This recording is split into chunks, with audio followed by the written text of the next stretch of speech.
It's January 12th, 2021, and this is Sketchworks NewsBrake. The news stops here.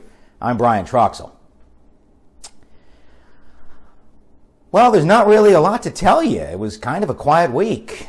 Let's see, NFL Super Wildcard Weekend, winter storms hit the Southwest.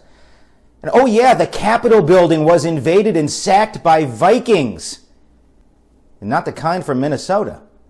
2021 is already turning out to be the post-credit scene to 2020 that we didn't need.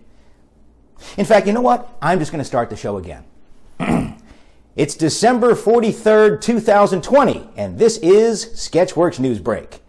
We refuse to let the events of the past week stain our bright, shiny new year. Whatever you do, don't tell 2021 that Betty White and Dolly Parton are still alive. Anyway, there's no getting around this, so here we go. I hope you like jokes about politics. A survey last week showed that a majority of Americans want President Trump to be removed from office before his term ends, either by resignation or impeachment. Resignation is unlikely, experts say, because, judging by his children, he refuses to pull out early, even if the results otherwise would be disastrous. If Trump's impeachment is at all based on his call with Brad Raffensperger, urging the Georgia Secretary of State to find votes, then Georgia can officially change its nickname to the Impeach State. Washington, D.C. Mayor Muriel Bowser is asking for increased security for Joe Biden's January 20th inauguration. The D.C. mayor is asking other cities to provide security because after Wednesday's invasion of the Capitol by Vikings, she knows protection isn't her strong suit.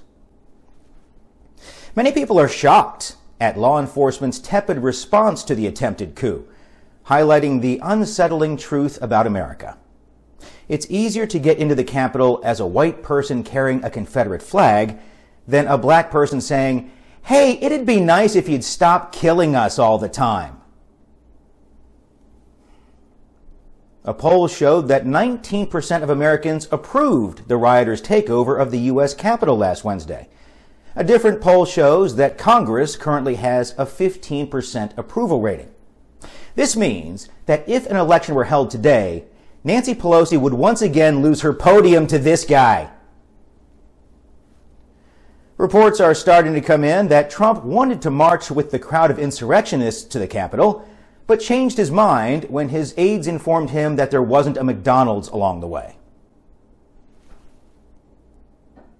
Britney Spears' ex-husband, Jason Allen Alexander, who was married to the pop star for 55 hours, was pictured at a rally outside the Capitol. He shared videos saying, "I'm on the Trump train." Well, since he can't ride the Britney money train anymore, and the Trump train crashed and burned, now he better work, bitch. Wednesday's riot was an odd mix of people. It was part biker rally, part cosplay convention, and a whole lot of flea market. President Donald Trump's Twitter account is no more. Twitter officially banned him after claiming his posts were inciting violence. Sketchworks NewsBrake correspondent Tim Millard tells us President Trump is becoming persona non grata online. President Trump relied on Twitter as his direct means of communication to the world.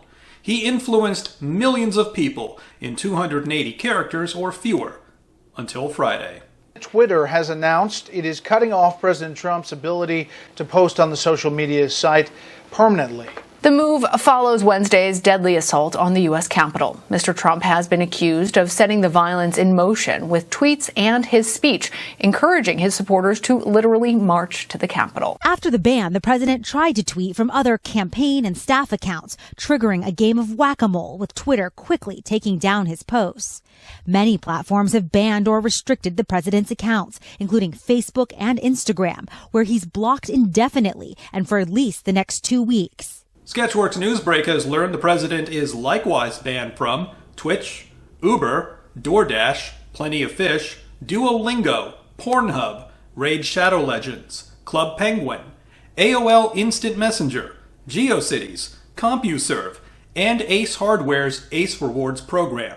Because it's not like the president needs to buy any shovels. He's already dug himself pretty far into a hole, if you know what I mean. For Sketchworks NewsBrake, I'm Tim Millard. Thank you, Tim. This is also a good time to remind you to follow Sketchworks Comedy on Twitter, Instagram, YouTube, and Facebook. And to follow me on Plenty of Fish, eHarmony, and Adult Friend Finder. Now that Trump has been banned from Twitter, I can forget about all of his nonsense and read tweets from the more reasonable voices, like Louis Farrakhan, Ayatollah Khamenei, and the Chinese Communist Party. Far-right social network Parler has essentially been shut down, with both Apple and Google removing it from their app stores and Amazon shutting down their web hosting. Republicans are fearful that without neo-Nazis and white supremacists, how will they tell everyone which Friends character the quiz said they are? Parler users who haven't yet been arrested are planning to take over MySpace and rename it Mindspace. Voters in Georgia have turned the U.S. Senate blue. Democrats John Ossoff and Raphael Warnock won their respective Senate races. Now, former Senator David Perdue plans to actually commit insider trading without having to worry about the Senate Ethics Committee. Soon-to-be former Senator Kelly Loeffler plans to go to Belk to return the plaid shirts and vests she wore while campaigning. Congratulations, Georgians. You made it through the presidential election and the runoff election. Now your phone can go back to ignoring your family, your friends, and someone trying to sell you a car warranty. A new study shows America's rivers are changing colors. The Geographic Research Letters Journal shows many rivers are now either green or yellow, mainly due to pollution or climate change. Fewer than 1 in 10 rivers are actually blue. Just don't tell the Democratic Party, or else we'll get flooded with robocalls and text messages asking us to turn the rivers blue. The mayoral race in a suburb of Houston ended this week with the winner's name being pulled from a top hat. The town had originally wanted to vote on it, but after seeing the downfall of democracy last week, they thought it best to let the cold hand of fate decide. Nobody can mount an insurrection against fate. Over 6.5 million people are said to have started Dry January, a month of drinking no alcohol. I am not one of them. However, Sketchworks NewsBrake correspondent Renee Rales took the challenge on herself and has an update for us after the events of the past week. You know, they say resolutions were meant to be broken. Well, after this year, I don't think I'll ever make another. Cheers to 20, 21, 22, 23. I'll take another. Thank you, Renee. Cheers.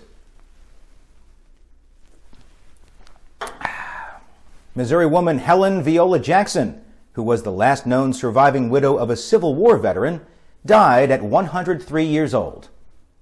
My apologies. She's the last known widow from the first Civil War, considering we just got a fresh new batch last Wednesday. That's a callback to the first 20 minutes of this week's show. A UK man posing as a health worker injected a woman with a fake COVID vaccine last week. Though miraculously, after taking the fake vaccine, doctors say the woman has a 99.9% chance of not dying from COVID, just like everyone else. France is having a hard time getting the COVID-19 vaccine out as quickly as possible. Healthcare advocates blame it on government red tape, prioritizing the elderly as the first people to get the vaccine, and relying on mimes to distribute the vaccine. Pope Francis said he will get vaccinated against COVID-19, which raises the question, what scares him about the afterlife so much that he's trying to delay it? Seriously, if the Pope himself doesn't want to go, what hope do the rest of us have? Organizers of No Pants subway rides, an annual occurrence in New York City, have decided to cancel this year's event. Not only is the risk of contracting COVID too great, but also the risk of contracting assworm, which is a common infection from sitting on a subway seat without pants. Paul McCartney's new album, McCartney 3, debuted at #1 on Billboard's top album sales chart last week. In addition to writing all the songs, McCartney produced it and played all the instruments himself. Sketchworks NewsBrake is very excited as our own self-described singer-songwriter and correspondent Allie O'Neill had the great opportunity to interview McCartney about the album's success. Here now is Allie O'Neill's interview with legendary musician Sir Paul McCartney. You actually believed that? Dude, I don't have those kind of connections. No, this was just an elaborate excuse for me to get to play my music. I wrote this next piece when I was in a very dark place earlier this morning. It's called Soul-Sucking Vampire. You bit me and I liked it. You said you liked the taste of my skin. You took it all away from me, you soul-sucking vampire. You know what? I am not going to let myself slip back into that void again. No, it is a new year, we have a vaccine, and my senator is a radical liberal. No, I am going to choose to keep things more positive. Energy flows where attention goes, as they say. Am I right? This next piece is called Let a Smile Be Your Sunshine. Even on a cloudy day, when the sky's dark and gray, even when it starts to rain, let a smile be your sunshine. But if I deny my true feelings and stuff all those emotions down inside, won't that be even worse? No, I must express my emotions fully and truly and honestly, just like my therapist taught me to. This next one is called Midnight Heart. This is my heart at midnight. I don't expect you to understand. Nope, there I go, slipping back into my self-destructive tendencies. That ends now. This next one is called Happiness Lives on Bubblegum Boulevard. I know a place where happiness lives on Bubblegum Boulevard. I know a place where harmony grows on Bubblegum Boulevard, but I don't live there anymore. They kicked me out and changed the locks on the doors. I want to go back, I gotta go back, please let me come back to Bubblegum Boulevard. I don't know what's going on, Brian. I still feel like I have the stench of last year on me. I need to go take a 2020 Silkwood shower for like the next 2 weeks. And while I do, you can check out all of my music online. I have a MySpace, GeoCities, MSN Messenger, and a YouTube stretching back over a decade where you can watch my slow descent into madness as I succumb to mental illness. For Sketchworks NewsBrake, I'm Allie O'Neill.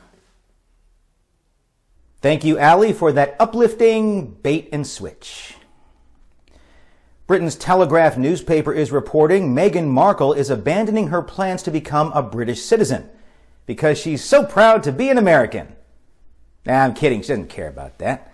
She didn't want to pay the 45% income tax rate in Britain. 45%! No wonder they don't have any money for toothpaste. President-elect not Trump, Joe Biden, said he will announce plans for increasing stimulus checks to $2,000 on Thursday. Economists say the additional $1,400 should be enough to cover citizens' expenses until democracy fails, which could be any day now. Some sad news to report this week. The dream is over. No, I'm not talking about our shaky democracy. I'm talking about the marriage between Kanye West and Kim Kardashian West. The pair has announced plans to divorce. Kim is requesting joint custody of their 4 children, while Kanye is requesting sole custody of Kim's butt. Anderson Cooper insulted average Americans by suggesting they are inferior for frequenting such chains as Holiday Inn or Olive Garden, which is ironic considering he works at CNN, the Olive Garden of news networks. And that's all for Sketchworks NewsBrake. We'll be back next week, and we hope you are too. I'm Brian Troxel, and I got to go meet your mom at the Olive Garden. She's got a never-ending Troxel pass.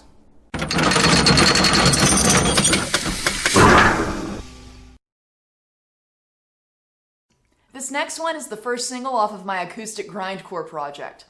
go.